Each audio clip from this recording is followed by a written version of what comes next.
cost of living and climate change are interconnected. One of the most underpinning elements of inflation, for example, is the cost of insurance. I don't know about everyone in the audience, but I almost fainted when I got my insurance bills this year.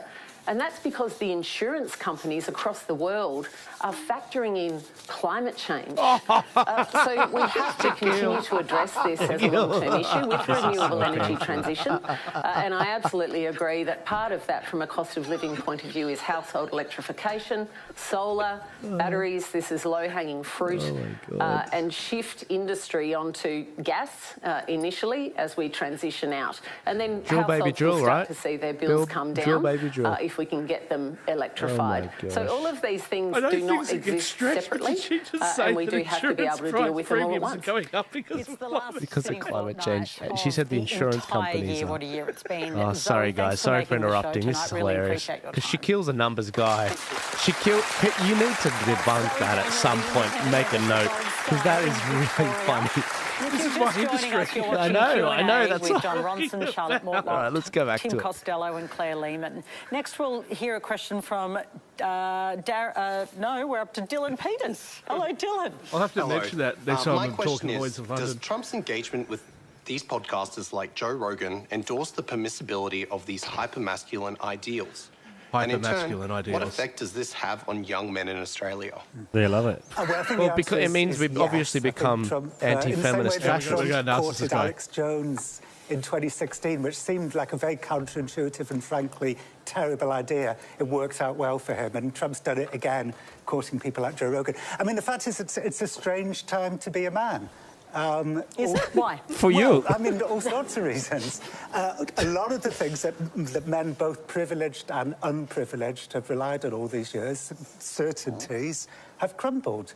Factory, for working class men, factory work, those Rust Belt towns are crumbling. And then, these sort of disenfranchised men then turned on the TV. And adverts on TV, everyone's watching, I didn't realise that's what my face looked like. Basically all portrayed as like doofuses who can't get anything right and have to be bailed out by their more capable wives. That's basically how men are treated in that's the premise of The Simpsons, isn't it? Well, yeah, sure. And it certainly grew up, as a result of The Simpsons and Married with Children. That's when you got a big renaissance there. It's a weird time, it's a weird time to be a man. OK, it's a weird time to be a man. Just remind us who Alex Jones is too, for those if people aren't necessarily in particular internet, Look him up. Everyone's in their own Look him algorithm. up. I'm not. Right. He's actually right on everything. Algorithms are here. Right. Well, I was actually the first person ever to write about Alex Jones. When he You're was the first 26, person ever to write into this secret club in Northern California called Bohemian Grove, where we witnessed world leaders having a ritual that culminated in a papier-mâché effigy being thrown into a bonfire in front of a giant stone owl. Now, I know that sounds odd, but that is something that me and Alex... Just a regular night. Right. That was a great night of my life, believe me. Alex, at the time, was a kind of, local conspiracy theorist in Texas. However, he grew and grew and grew, and he's now the world's leading conspiracy theorist. Trump went on his show in 2016 and courted his audience who didn't vote, but voted for Trump. And then Alex started hounding the parents of children who were murdered in the Sandy Hook school shooting. Come on. So he became a much more nefarious figure. Because actually Alex is a narcissist, so he doesn't care. But you were the first to write about him. Well, I mean, he was the first to write about him. He was diagnosed by a... Look, the Sandy Hook parents were certainly traumatised. He needs to apologise about this. He has, and he really shouldn't have done that, but this is a stretch. Actually. And now he's got a $1 billion judgment against him by the parents of the children killed at Sandy Hook. And so his media empire... Well, I thought it was a trillion. I thought it was a trillion. Dylan, I want to bring you back in. You've asked this question about these kind of hyper-masculine ideals and the impact they have on men in Australia. What concerns you? Well, I'm a high school teacher, so I guess what I'm beginning to see in my classroom is sort of the regurgitation of those statements without much forethought or knowledge by young men in particular. Yeah. If your kid goes to that school, rip him out. Rip him out right now. Gravitating towards the likes of Andrew Tate and these kind of awful manosphere people. And that's because, I think to a great extent, it's because the tech billionaires, they want us all fighting with each other. They want identity politics down here. They want men hating women and women hating men, because that means people like Elon Musk just get richer and richer. The real problem in society right now is class. It's not identity. But it doesn't benefit our leaders for us to want to think that. So instead, they get us. It's bread and circuses. They want to get us all fighting down here. Yeah. And is it working, Claire? Are we all just fighting? We're all in our little camps? I think so, but there's really interesting data that's come out of the US election, and it doesn't neatly fit in with our identity politics narratives. For example, white males actually moved away from Donald Trump at the population level, and Hispanic and black male voters had a huge increase in their support for Trump.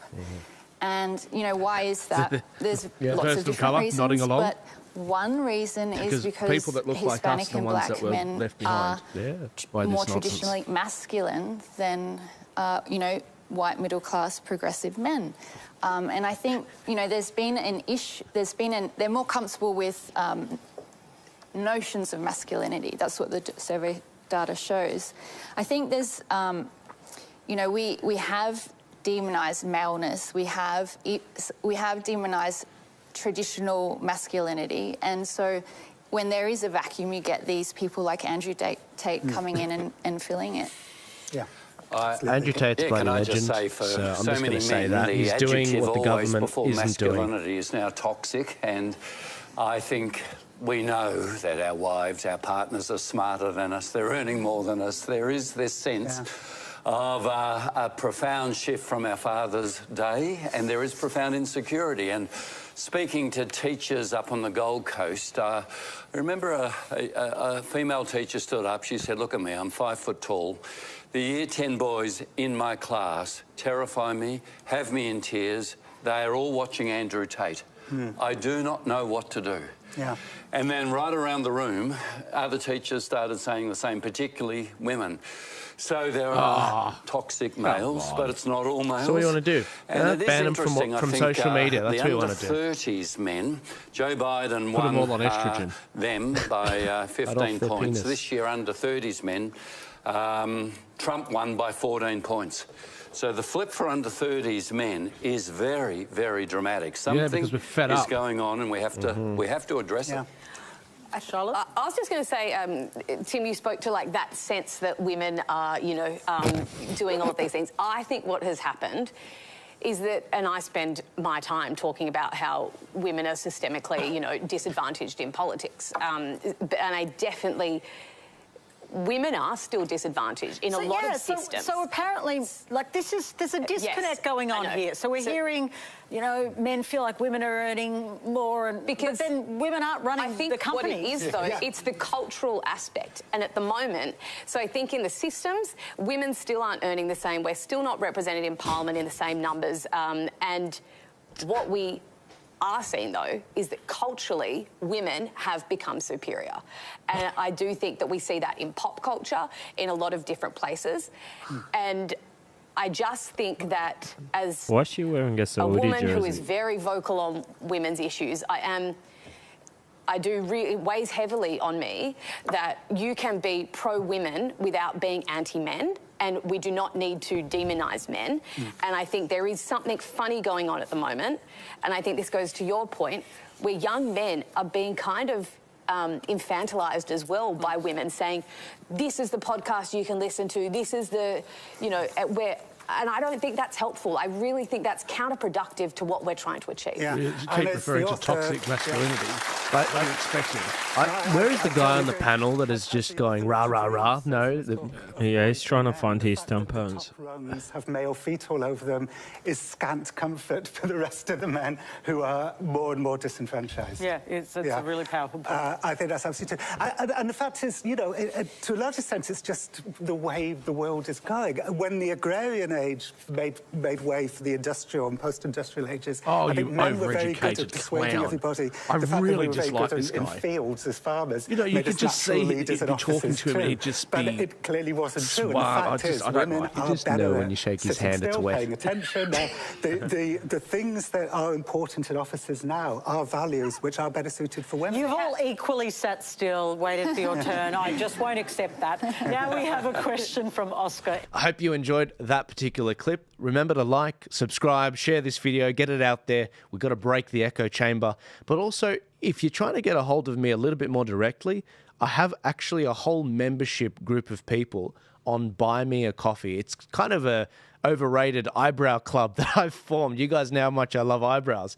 If you click the link in my description or if you click the link in my bio, you will actually see a link to join the Buy Me a Coffee family that I'm building. I want to be able to share more with you guys as to what are my plans ahead of the election, what are my raw and uncensored predictions for the elections and the various bills going through the parliaments. But also, I want to hear from you guys. What are the big tools that you want to see to help you meander through the craziness that will be 2025? And what advice do you have for me? What do you think the big issues are? Some of the best projects I've come up with have been from your ideas. The how to vote cards, the LGBT book registry, the reparations calculator. These are all things that you guys, from chatting with you, have inspired in me to form and make. I just happen to have the means to do it. But I want to actually, be walking around with both eyes open as to what's going on in this country. And the best way to do that is through you. It's through family. And I think that's why they try to destroy the family unit in this country. If you want to join the club, click the link in my description, click the link in my bio, join the family. There's 3 different eyebrow tiers, bronze, silver, and gold. You don't have to go for the gold one. The bronze one is really good. We're going to be chatting monthly on a Zoom together. We're going to be chatting about what's going on in this country, and I'm going to be able to hear about what's going on in your lives, what you guys need, and where you see things going. And I can be a little bit more raw with you and let's just say swear a little bit more, which I really want to do. I'll see you guys later. God bless you. Thank you again for your support, and I'll see you in 2025.